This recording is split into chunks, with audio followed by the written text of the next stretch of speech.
পবিত্র জিলকত মাস চলছে, হজের মৌসুমের মাস। পড়ি আলহামদুলিল্লাহ। পবিত্র জিলকত মাস এটা কিসের মাস? হজের মৌসুম। হজের যে সময়কাল, হজে যাওয়ার জন্য যে প্রস্তুতি, এবং এখনও বর্তমানে গত বছর যারা নিয়তে আজিমা করে ফেলেছেন, নিয়ত করেছেন আল্লাহর ঘর খানে কাবা বাইতুল্লাহ তাওয়াফ করবেন, জিয়ারত করবেন, রসুল আরবি আকায়ে নামেদার তাজদারে মদিনা সুরুরে কলবসিনা নবী মুহাম্মদুর রাসূলুল্লাহ সাল্লাল্লাহু আলাইহি ওয়াসাল্লামের রওজায়ে আতহার সবজে গুম্বদ সোনার মদিনা জিয়ারত করার নিয়ত করেছেন। বর্তমানে আল্লাহর ঘর বাইতুল্লাহর মেহমানরা, আল্লাহর ঘরের মেহমানরা রওনা হয়ে গেছেন আল্লাহর ঘরে যাওয়ার জন্য, রসুল পাকের রওজা মুবারক জিয়ারত করার জন্য। পড়ি আলহামদুলিল্লাহ। ঘটনা হচ্ছে, গত বছর যারা নিয়ত করেছেন, এই মুহূর্তে যারা নিয়ত করেছেন তাদের যাওয়ার সুযোগ আছে? আওয়াজে বলুন না আছে। তবে এখানে একটু সমস্যা আছে আমাদের দেশে। কি সমস্যা? এই সমস্যাটা হলো, যারা হজের জন্য নিয়ত করে, কিছু কিছু ইসলামী স্কলার, এক শ্রেণীর আলেম যারা হজের নিয়ত করে তাদেরকে তালিম দেয়। হজের জন্য শুধুমাত্র মক্কাতুল মুকাররমা শর্ত, মদিনাতুল মুনাওয়ারায় যাওয়ার কোনো দরকার নাই। মদিনাতুল মুনাওয়ারায় যাওয়ার কোনো দরকার নাই। এক শ্রেণীর আলেম, এক ধরনের ইসলামী স্কলার যারা হজ করার নিয়ত করেছেন তাদেরকে তালিম দেয়। কি দেয়? তাদেরকে বোঝায়, তাদেরকে শিক্ষা দেয় যে হজের জন্য শর্ত হলো আল্লাহর ঘর খানে কাবা তাওয়াফ করা, সাফা মারওয়া সাই করা এবং আরাফাতের ময়দানের মধ্যে অবস্থান করা। এতটুকুই হজের জন্য যথেষ্ট। রসুল পাকের রওজা মুবারক মদিনাতুল মুনাওয়ারা যাওয়ার কোনো দরকার নাই। আপনারা যখন একটু ইনকোয়ারি করবেন, অনেকে জানে না বিষয়গুলো, কিন্তু অনেকের ভিতরে এটা ঢুকাই দেওয়া হয় কি, যে হজের জন্য শর্ত হলো মক্কাতুল মুকাররমা জিয়ারত। এখন আপনারা বলেন, আমি যদি আপনাদেরকে প্রশ্ন করি, এই বছর যারা হজের জন্য নিয়ত করবেন, আমরা কি শুধু মক্কাতুল মুকাররমা যাব, নাকি রসুল পাকের রওজা মুবারক জিয়ারত করব? রসুল পাকের রওজা মুবারক। এখন যারা সুন্নি আকীদায় যারা বিশ্বাসী, যারা সুন্নি জামাতের লোক, যারা আকীদায় আহলে সুন্নাত ওয়াল জামাতের আকীদায় বিশ্বাসী, আমরা বলছি মক্কাতুল মুকাররমার জিয়ারতের সাথে সাথে মদিনাতুল মুনাওয়ারাও জিয়ারত করতে হবে। আলহামদুলিল্লাহ, এটা বলছি আমরা। কিন্তু আমাদের বিপক্ষের মানুষ আছে না নেই? কথা বলেন, মনে হয় নেই। যেভাবে মুসলমান ধর্ম আছে ওভাবে হিন্দু ধর্ম আছে না? যেভাবে হিন্দু ধর্ম আছে ওইভাবে খ্রিস্টান ধর্ম আছে না? যেভাবে খ্রিস্টান ধর্ম আছে ওইভাবে ইহুদি ধর্ম আছে না? তাহলে দেখা যাচ্ছে খ্রিস্টান ধর্ম ইহুদিরা মেনে নেয় না, ইহুদিরা খ্রিস্টান ধর্ম মেনে নেয় না, মুসলমানরা হিন্দুদের ধর্ম মেনে নেয় না, হিন্দুরা মুসলমানদের ধর্ম মেনে নেয় না। এখন রাসূল পাক সাল্লাল্লাহু আলাইহি ওয়াসাল্লাম, মুহাম্মদুর রাসূলুল্লাহ সাল্লাল্লাহু আলাইহি ওয়াসাল্লাম দুনিয়া থেকে পর্দা করার আগে রাসূল পাকের যে সাহাবায়ে কেরাম, তাদের মাধ্যমে কিয়ামত পর্যন্ত যে সকল উম্মত দুনিয়ার মধ্যে আসবে তাদেরকে কি শিক্ষা দিচ্ছেন? রাসূল পাক বলে দিয়েছেন, ও আমার সাহাবারা, শুনো শুনো, তোমরা তো দেখছো মুসলমান ধর্ম আছে, মূর্তি পূজারীরা আছে, চন্দ্র পূজারীরা আছে, সাগর পূজারীরা আছে, বটগাছ পূজারীরা আছে, ইহুদি আছে, নাসারা আছে, খ্রিস্টান আছে।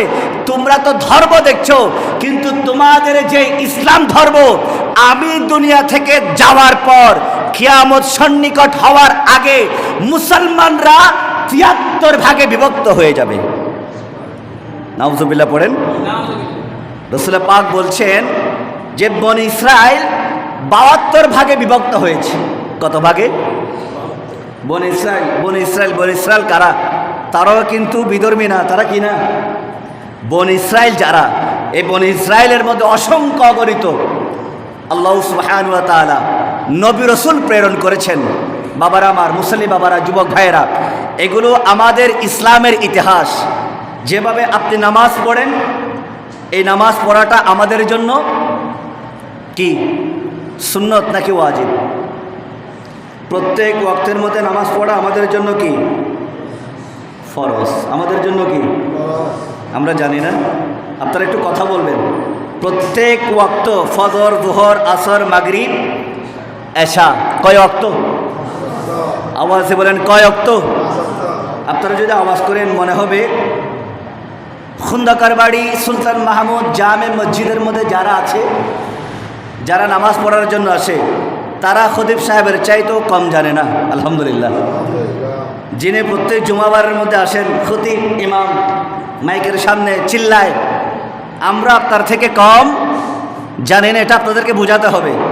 লাইন আমার মনে হবে আমি এমন একটা জায়গায় আসছি, শুধু আমি জানি, আমার মুসল্লিরা কিছু জানে না। বিষয়টা এরকম হয়ে যাবে। রব্বে কায়নাত, আমি যে কথাগুলো বলবো এগুলা আমাদের কানে শুনে বুঝে আমল করার আল্লাহ তাআলা আমাদেরকে তৌফিক দান করুন। আল্লাহুম্মা আমিন। আল্লাহুম্মা সাল্লি মাওলানা মুহাম্মদ ওয়া আলা আলিহি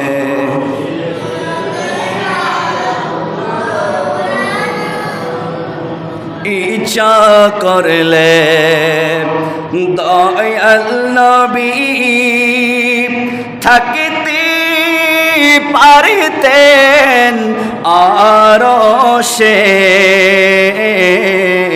উম্মতের ওই মায়ায় পড়ে শুয়ে আছেন মদিনায়। আল্লাহুম্মা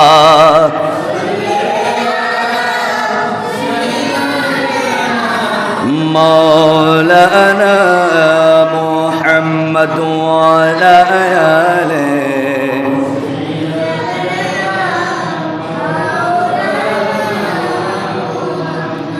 সম্মানিত মুসলিম ইকরাম, আমার কথাগুলোকে স্পষ্ট বোঝা যায়? একদম ক্লিয়ার বোঝা যায়?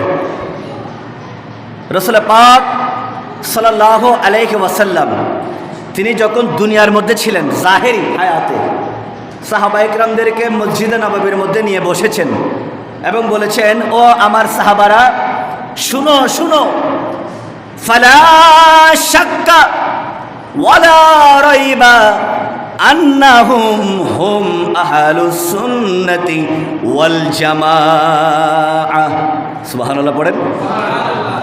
আল্লাহর নবী, দো জাহানের বাদশা নবী, আল্লাহর নবী, সরওয়ারে কায়নাত, ফখরে মওজুদাত নবী মুহাম্মাদুর রাসূলুল্লাহ সাল্লাল্লাহু আলাইহি ওয়াসাল্লাম নবুয়তের জবানে ঘোষণা করেছেন। মেরকাতে শরহ মিশকাত শরীফের হাদিস, আল্লাহর নবী বলেন, নিশ্চয় নিশ্চয় কোনো সন্দেহ নেই, একমাত্র আহলে সুন্নাত ওয়াল জামাতের আকীদায় যারা বিশ্বাসী তারাই শুধুমাত্র জান্নাতে যাবে। সুবহানাল্লাহ। আমরা কোন আকীদায় বিশ্বাসী? আহলে সুন্নাত। ব্যাকুন হন আহলে সুন্নাত, আরো বড় করে হন আহলে সুন্নাত ওয়াল জামাত। আমরা আহলে সুন্নাত ওয়াল জামাতের আকীদায় বিশ্বাসী। আর এই আকীদাকে সংক্ষেপে কি বলা হয়? ব্যাকুন হন না, সুন্নি আকীদা। কোন আকীদা? সুন্নি আকীদা। আমি কিন্তু কথাগুলো এভাবে বলতাম না, আমাকে রিকোয়েস্ট করা হয়েছে। আমাকে একটু কি করা হয়েছে? রিকোয়েস্ট করা হয়েছে। যেভাবে ফিতনার জামানা চলছে, আমাকে যখন বলা হচ্ছে আমি তখন জবাব দিলাম যে এলাকা তো সুন্নি এলাকা, এখানে তো আমাদের আমলের দরকার। কিসের দরকার? আপনাদেরকে জানিয়ে দিচ্ছি আমি, আমাদের কিসের দরকার? তেলে মাথা মধ্যে তেল দেওয়ার দরকার আছে না? নামাইতে লাগবে না। তেল মাথার মধ্যে কি তেল দেওয়ানোর হলো দরকার আছে না? যে মাথার মধ্যে তেল আছে, অনেকের মাথার মধ্যে চুল নাই, এরকম আছে না? মানে বয়সের কারণে আস্তে আস্তে কি পড়ে যায়, চুল পড়ে যায়। তখন তার মাথার মধ্যে যদি কি দেওয়া হয়, তেল দেওয়া হয়, দেখবেন এটা রোদের মধ্যে গেলে চক চক চক চক করছে। আল্লাহু আকবার। আর তেল মাথার মধ্যে যদি তেল দেওয়া হয়, তেল তো আগে দিয়ে দেওয়া হয়েছে, এখন আর তেল দেওয়ার কি দরকার আছে? তেল দেওয়া দরকার আছে? তখন আমাকে বলা হলো যে ফিতনার জামানা। কিসের জামানা? ফিতনার জামানা। আমরা যারা যুবক, আমরা যারা আকীদায়ে আহলে সুন্নাত ওয়াল জামাতের ব্যাপারে বুঝে ফেলেছি, কিন্তু আমাদের পরবর্তী প্রজন্ম তারা তো এখনো পর্যন্ত তেমন বুঝতে পারে না, যে কোনো সময় মিসগাইড হতে পারে। এই জন্য আপনাকে একটু অনুরোধ করছি, আপনি একটু আমাদের যে আহলে সুন্নাত ওয়াল জামাত, এই ব্যাপারে আপনি একটু কথা বলবেন। তো আমরা সুন্নি জামাতের যে লোকেরা আছে, আকীদায়ে আহলে সুন্নাত ওয়াল জামাত সুন্নি আকীদার আমরা যারা আছি, আমাদের প্রত্যেকটা আয়াতে কারিমা, আমাদের প্রত্যেকটা হাদিসে মুবারাকা, আমাদের প্রত্যেকটা ফিকহি মাসালা একটা সুন্নি আকীদার উপর, আহলে সুন্নাত ওয়াল জামাতের আকীদার উপর, আলহামদুলিল্লাহ। এবং আমাদের যারা ইমাম, ইমামে আজম ইমাম আবু হানিফা রহমতুল্লাহ আলাই, আমাদের ইমামের নাম কি? আমাদের মাযহাবের ইমামের নাম কি? ইমাম আজম আবু হানিফা রহমতুল্লাহ আলাই। তিনিও আহলে সুন্নাত ওয়াল জামাতের আকীদার একজন ইমাম। সুবহানাল্লাহ। এবং আমাদের মাযহাবের পরে আরো কয়টা মাযহাব আছে?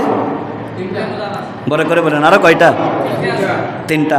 হানাফি, শাফেঈ, মালিকি, ব্যাকরণ হাম্বলি। হানাফি, শাফেঈ, মালিকি, হাম্বলি, এগুলো কিন্তু আমাদের ইসলামের সৌন্দর্য। যদি কোনো মুসলমানকে জিজ্ঞেস করা হয়, আপনি কি মুসলমান? হ্যাঁ বাবা আমি মুসলমান। তাহলে আপনার কালিমাটা একটু বলেন তো। আপনি তো গড়গড়ায় বলে দিবেন। কি বলবেন? লা ইলাহা ইল্লাল্লাহু মুহাম্মাদুর রাসূলুল্লাহ। গেল আপনার কালিমা। মাযহাব আছে না নাই? এখন আপনাকে জিজ্ঞেস করা হলো, আপনি কোন মাযহাবের অনুসারী? আপনি কোন মাযহাবের অনুসারী? এখন যদি আপনি বলতে না পারেন আমি হানাফি মাযহাবের অনুসারী, আলহামদুলিল্লাহ। আপনি যদি এই কথাটা বলতে না পারেন, তাহলে যে কেউ আপনাকে বলবে আপনি যে মুসলমান হয়েছেন, ইসলাম ধর্মের সাথে আপনি মশকরা শুরু করে দিয়েছেন।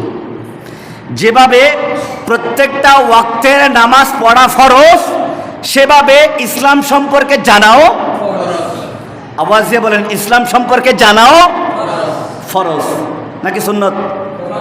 আওয়াজ দিয়ে বলেন, সুন্নত নাকি ফরজ? তাহলে আমাদেরকে ইসলাম সম্পর্কে পরিপূর্ণ জানতে হবে। আজকের আগে আপনারা ইসলাম সম্পর্কে কি জেনেছেন না জেনেছেন এগুলো আমি জানি না। আমি যতটুকু জেনেছি, আমি সর্বোচ্চ চেষ্টা করব এই এলাকা যেন ইসলাম সম্পর্কে জানে। ইসলাম সম্পর্কে জানলে হবে না, আপনাকে আকীদা সম্পর্কেও জানতে হবে। কি সম্পর্কে? আকীদা সম্পর্কে। আপনি যদি আকীদা সম্পর্কে জানেন, আজকে যদি জেনে ফেলেন, আজকের পর থেকে আপনার ভিতর তামান্না এসে যাবে, আয় আল্লাহ তুমি আমাকে এমনভাবে ধন দৌলত দাও, এমনভাবে টাকা পয়সার মালিক বানিয়ে দাও, আমি যেন মক্কাতুল মুকাররমা জিয়ারত করতে পারি এবং তোমার হাবিবের রওজায়ে আকদাসের সামনে দাঁড়িয়ে দাঁড়িয়ে তোমার নবীকে সালাম দিয়ে ইয়া নবী সালাম আলাইকা বলে বলে দাঁড়িয়ে সালাম দিয়ে যেন জিয়ারত করতে পারি। সুবহানাল্লাহ। ইচ্ছা আছে না নাই? আওয়াজে বলেন, ইচ্ছা আছে না নাই? একজন ব্যক্তি হাত তুলেন তো, আজকের আগে আপনাদের ভিতরে এমন তামান্না ছিল যে আল্লাহর ঘর খানে কাবা জিয়ারত করব, রাসূল পাকের রওজা মুবারক জিয়ারত করব? ছিল? আওয়াজে বলেন, ছিল আপনাদের? হ্যাঁ, কেউ কেউ হয়তো ছিল, আছে এখনো, কিন্তু এটা তো টেন্ডেন্সি নাই আমাদের। আমরা তো জানি না ইসলাম সম্পর্কে, আমরা তো জানি না আকীদা সম্পর্কে।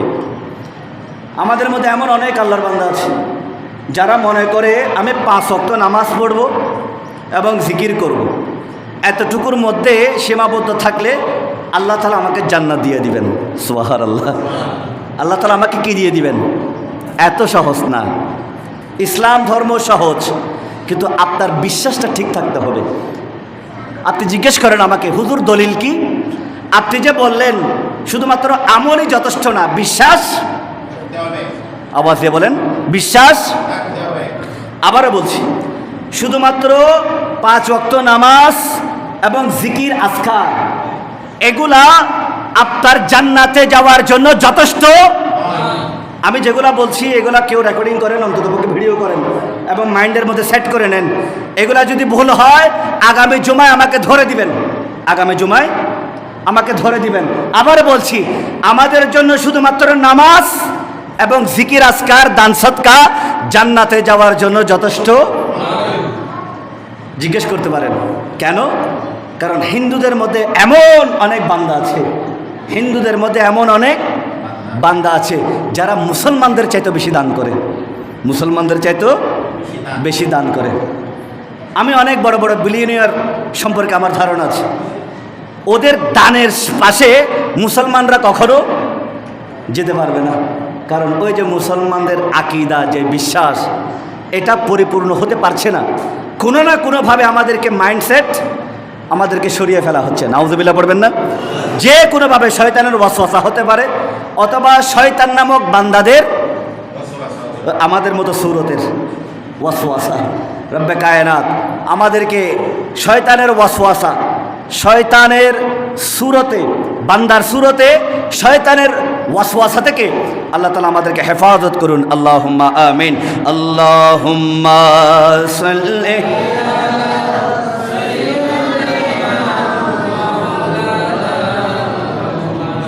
ওয়ালা আলি।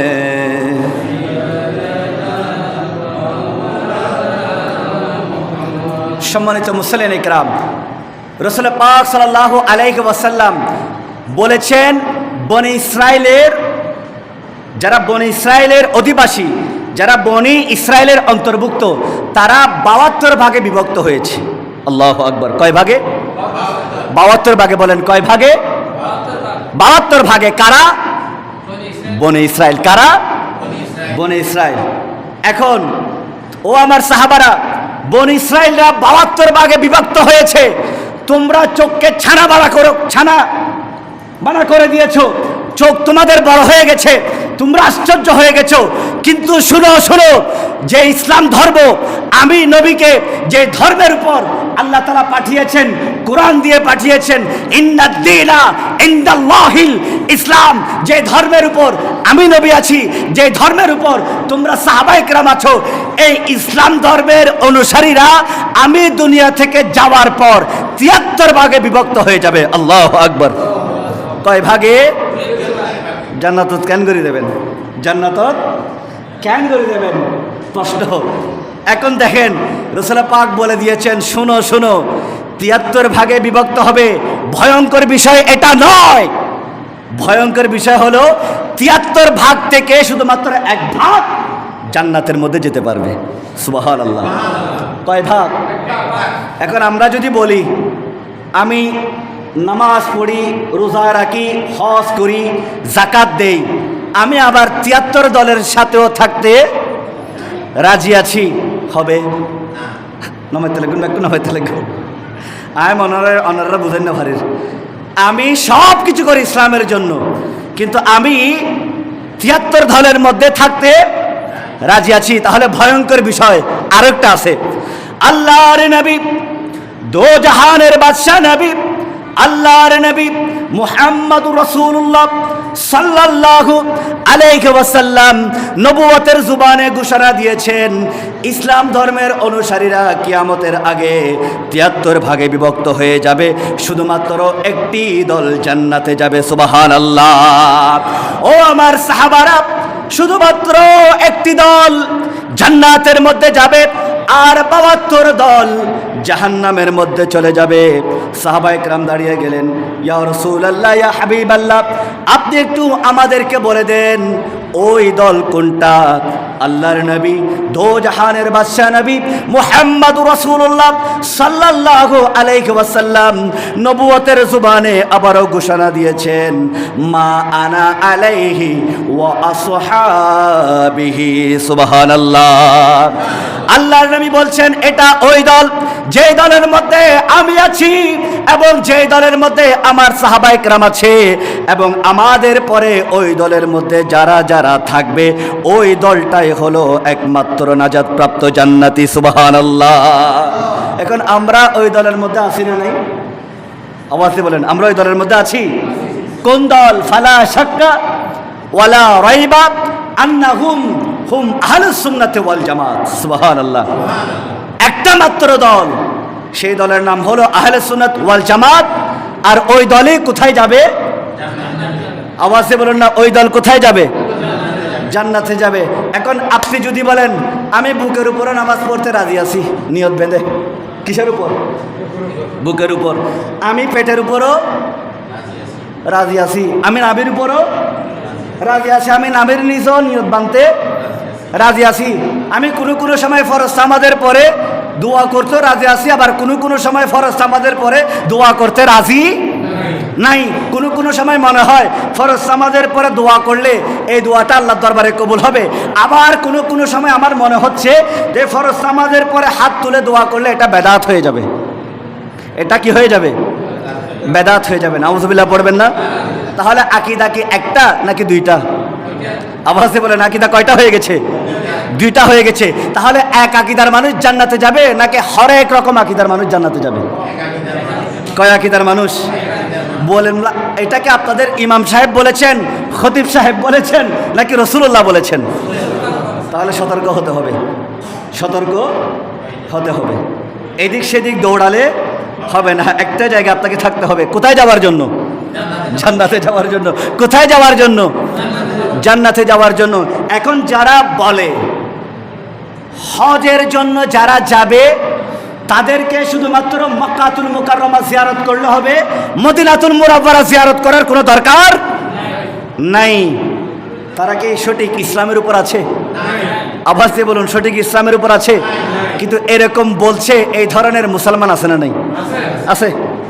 আপনারা যদি খুঁজে না পান আমাকে বলবেন, আমি যখন আপনাদেরকে দেখাই দিব, দেখেন, কিতাব দেখেন, ভিডিও দেখেন, তাদের বক্তব্য শুনেন, আপনি অবাক হয়ে যাবেন। আল্লাহু আকবার। মুসলমান কেমনে এরকম হতে পারে যারা মক্কাতুল মুকাররমা জিয়ারত করলে হয়ে যাবে, মদিনাতুল মুনাওয়ারা জিয়ারত করার কোনো দরকার নাই, এরকম বলে তারা কি কখনো মুসলমান হতে পারে? আওয়াজে বলুন না, পারে? রব্বে কায়নাত তাদের থেকে, তাদের আকীদা থেকে, তাদের সংস্পর্শ থেকে, তাদের সোহবত থেকে আমাদেরকে হেফাজত করুন। আল্লাহুম্মা আমিন। আল্লাহর নবী রাসূল পাক সাল্লাল্লাহু আলাইহি ওয়াসাল্লাম সাহাবায়ে কেরামদেরকে উদ্দেশ্য করে কুরআনুল কারীমের আয়াত শুনিয়ে দিয়েছেন যে মদিনাতুল মুনাওয়ারা জিয়ারতের মধ্যে ফজিলত কি। সুবহানাল্লাহ। মদিনাতুল মুনাওয়ারা জিয়ারতের মধ্যে ফজিলত কি বলেছেন কে? আল্লাহ। বলুন না, বলেছেন কে? শুনিয়ে দিয়েছেন কে? রাসূলুল্লাহ। আল্লাহর নবী বলছেন বিসমিল্লাহির রহমানির রহিম, ওয়ালাউ আন্নাহুম ইয যালামু আনফুসাহুম জাউকা। সুবহানাল্লাহ বলবেন না? আওয়াজে বলুন না সুবহানাল্লাহ। ফাস্তাগফিরুল্লাহ ওয়াস্তাগফারা লাহুমুর রাসূল লাওয়াজাদুল্লাহ তাওয়াবার রহিমা। আল্লাহু আকবার পড়েন। আল্লাহ সুবহানাহু ওয়া তাআলা কুরআনুল কারীমের মধ্যে বলে দিয়েছেন, রাসূল পাক ইরশাদ করে দিয়েছেন, আল্লাহর নবী সাহাবায়ে কেরামদেরকে শুনিয়ে দিয়েছেন, ওয়ালাউ আন্নাহুম ইয যালামু আনফুসাহুম জাউকা। যদি কোনো আল্লাহর বান্দা গুনাহ করতে করতে তার নফসের উপর জুলুম করে ফেলে, তাহলে সে যেন বসে না থেকে মদিনাতুল মুনাওয়ারার দিকে রওনা দেয়। সুবহানাল্লাহ। কিসের দিকে?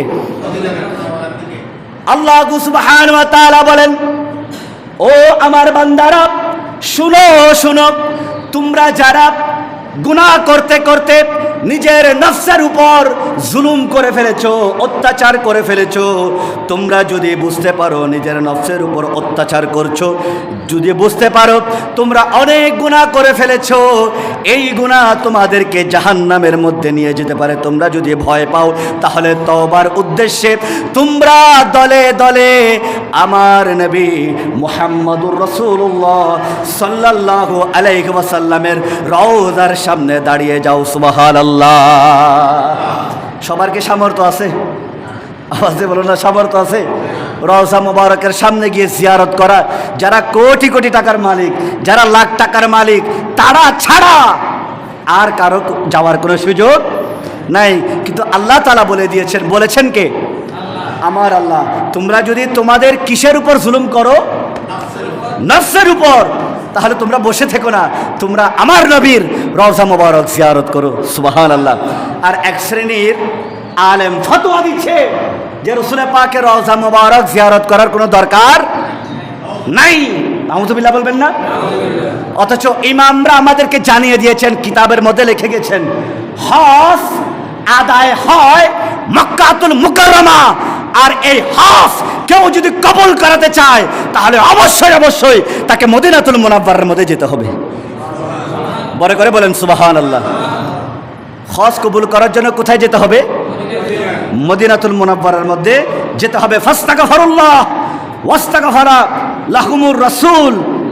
কেউ যদি নিজের নফসের উপর জুলুম করে ফেলে, সে যেন আল্লাহর নবীর রওজা মুবারকের সামনে গিয়ে দোয়া করে, এবং সে যেন এটা আশা করে যে আল্লাহর নবীর সামনে গিয়ে, আল্লাহর নবীর রওজা মুবারকের সামনে গিয়ে তওবার উদ্দেশ্যে কেউ যদি দোয়া করে এবং আল্লাহর নবী তাদের জন্য যদি ক্ষমা প্রার্থনা করে, আল্লাহ তাআলা বলছেন আমি তাদেরকে তাদের সমস্ত তওবাকে কবুল করে নিয়ে তাদেরকে জান্নাতের মধ্যে পাঠিয়ে দিব। বড় করে বলেন সুবহানাল্লাহ। দুনিয়ায় থাকতে বান্দাকে কোথায় পাঠিয়ে দিচ্ছে? জান্নাতে। কত বড় নিয়ামত, কিন্তু আমাদেরকে ওই জায়গা থেকে সরিয়ে ফেলা হচ্ছে। নাউযুবিল্লাহ বলবেন না? আওয়াজে বলুন না নাউযুবিল্লাহ। এবং রাসূল পাক সাল্লাল্লাহু আলাইহি ওয়াসাল্লাম হাসরের মাঠে বান্দার জন্য কি করবেন? শাফাআত করবেন, সুপারিশ করবেন। গত জুমায় একটু করে বলেছিলাম, আল্লাহর নবী শুধু সুপারিশ করবেন তাই নয়, রাসূল পাক হাদিসে মুবারাকার মধ্যে ইরশাদ করেছেন, মান যারা কবরি ওয়াজাবাত লাহু শাফাআতি। সুবহানাল্লাহ।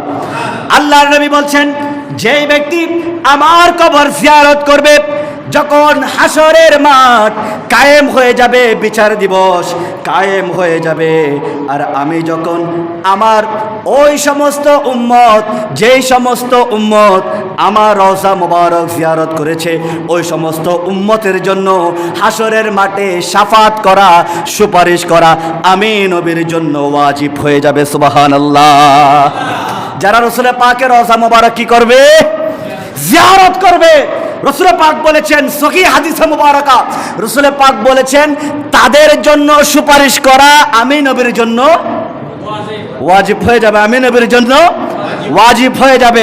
আল্লাহর নবী, দো জাহানের বাদশা নবী, যে সমস্ত উম্মতের জন্য শাফাত করবেন, সুপারিশ করবেন, তারা যখন একবার জান্নাতে ঢুকে যাবে, আমার আল্লাহ বলে দিয়েছেন তারা আর কখনো এই জান্নাত থেকে বের হতে পারবে না। সুবহানাল্লাহ। এখন আমরা যদি একবার জান্নাতের মধ্যে ঢুকে যাই, আর কখনো বের হতে চাইবো? দুনিয়ার মধ্যে আইলে তো মাতুল বাজ্যম পরে ফেডল্লাই কিউল্লাই নামাইতে লাগুন। দুনিয়ার মধ্যে আইলে কিরম পরে? মাতুল বাজ্যম পরে, মেড়ি হারন পরে, অথবা কে রে 32 নম্বর দি সিলাই দম পরে। আছে না নাই?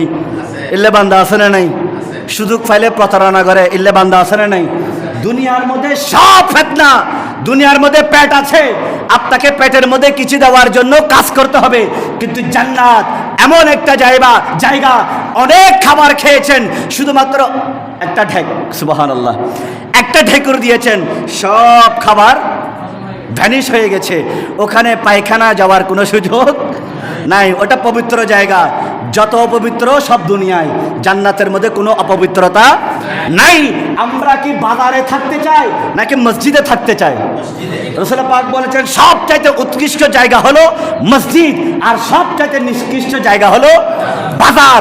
দুনিয়ার মধ্যে যেভাবে আমরা মসজিদে থাকতে চাই, ওইভাবে মৃত্যুর পরে আমরা জান্নাতে থাকতে চাই। আল্লাহুম্মা আমিন। এখন জান্নাতের মধ্যে যারা থাকতে চায়, আজকের আলোচনা যারা শুনেছে, আজকে আপনারা নিয়ত করে ফেলেন, আয় আল্লাহ আমাকে এতটুকু পরিমাণ সামর্থ্য দাও, আমি যেন তোমার খানায়ে ঘর বাইতুল্লাহ আমি যেন তাওয়াফ করতে পারি এবং তোমার হাবিবের রওজা আকদাস জিয়ারত করতে পারি। আল্লাহুম্মা আমিন। নিয়ত আছে না নেই? কোনো না কোনো উসিলায় আল্লাহ তাআলা আমাদেরকে মক্কাতুল মুকাররমা দেখিয়ে দিবেন, মদিনাতুল মুনাব্বারা দেখিয়ে দিবেন, এবং এই এলাকার মধ্যে যারা মদিনাতুল মুনাব্বারা মক্কাতুল মুকাররমা জিয়ারত করেছেন তাদের জিয়ারতের উসিলায় আমাদের জিয়ারতকে কবুল করুন, আল্লাহুম্মা আমিন। ইনশাআল্লাহ আগামী জুমায় এর উপর মদিনাতুল মুনাব্বারা জিয়ারতের ফজিলতের উপর আরো বিস্তারিত আলোচনা করব। রব্বে কায়নাত আমাদেরকে এর আগামী জুমায় আলোচনা শোনার তৌফিক দান করুন, আল্লাহুম্মা আমিন। ওয়া আখিরু দাওয়ানা আনিল হামদুলিল্লাহি রাব্বিল আলামিন।